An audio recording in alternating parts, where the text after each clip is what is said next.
to have been offered the privilege to serve Barbados in this capacity as a senator.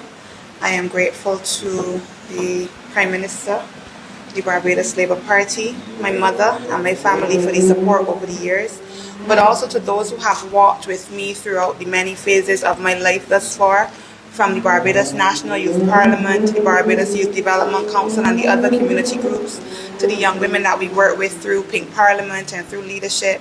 And so this morning I remain committed to the communities and the persons that I started with and that I plan to continue with throughout this journey, but also to the entirety of Barbados and young people as we continue to work for the best of Barbados and progress and development here in Barbados. So thank you.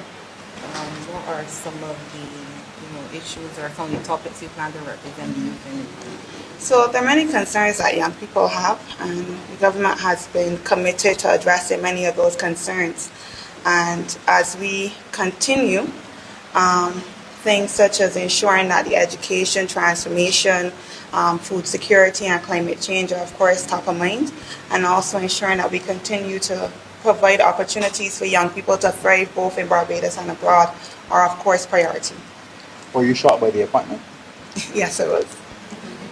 Would you say it was something that you were possibly working towards?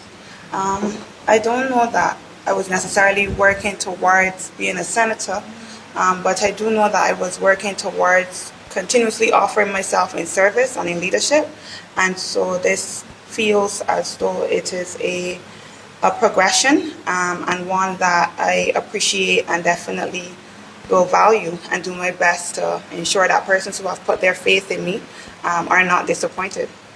Okay. You mentioned started from what age? I started at 14.